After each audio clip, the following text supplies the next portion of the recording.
آپ اور میں ہر ایک انسان عالم ارواح میں تھا. عالم ارواح کے بعد انسان عالم ارحام میں آ گیا. ارحام رحم کی جمع ہے. ماں کے پیٹ کو ارحام جتنا دیر انسان رہا، جتنی دیر وہ ماں کے پیٹ میں رہا، اپنی مدت پوری کر کے وہ عالم ارحام سے عالم اجسام ہی اس دنیا میں آ گیا. سبحان اللہ. سمجھ آ رہی ہے؟ عالم ارواح سے عالم ارحام میں، عالم ارحام سے عالم اجسام جس میں اب ہم ہیں، اس میں آ گیا. اب اس میں جتنی اس کی مدت ہے زندگی کی گزار کے پھر وہ برزخ کے عالم میں چلا جائے گا، یعنی قبر کے اندر چلا جائے گا. اس کو عالم برزخ کہتے ہیں. قبر کا جہان ہے، قبر برزخ کا جہان ہے، وہاں چلا جائے گا. پھر جتنی مدت اللہ کو منظور ہے وہ برزخ میں، وہ قبر میں رہے گا. اور جب سور پھونکا جائے گا تو وہ اس برزخ کے جہان سے نکل کر عالم آخرت کی طرف چلا جائے گا.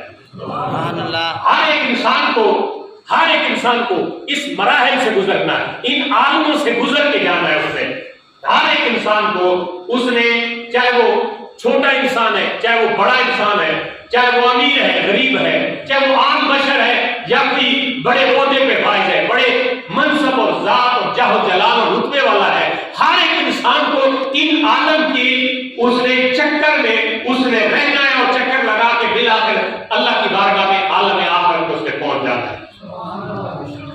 یہ عالم میں نے آپ کو گنایا. ویسے عالمین جمع کثیر ہے اور جمع عربی میں کم سے کم 3 پہ اطلاق ہوتا ہے اور زیادہ سے زیادہ کسی چیز پہ بھی اطلاق نہیں ہوتا. یعنی جمع میں جب جائیں تو پھر عربی میں کم سے کم جمع 3 کو کہتے ہیں.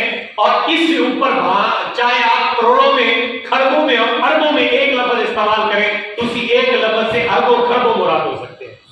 یعنی عالمین جو ہے اس سے یہ مراد ہوگا کہ بہت سارے عالم ہیں. میں نے آپ کو 3-4 گنوا دیے. اب یہ گنوانے کے بعد اب توجہ آپ کی ضرورت ہوگی کہ اللہ تبارک و تعالیٰ نے فرمایا وَمَا أَرْسَلْنَاكَ إِلَّا رَحْمَةً لِّلْعَالَمِينَ. محبوب ہم نے آپ کو سارے عالمین کے لیے رحمت بنا کے بھیجا. تو میں نے کہا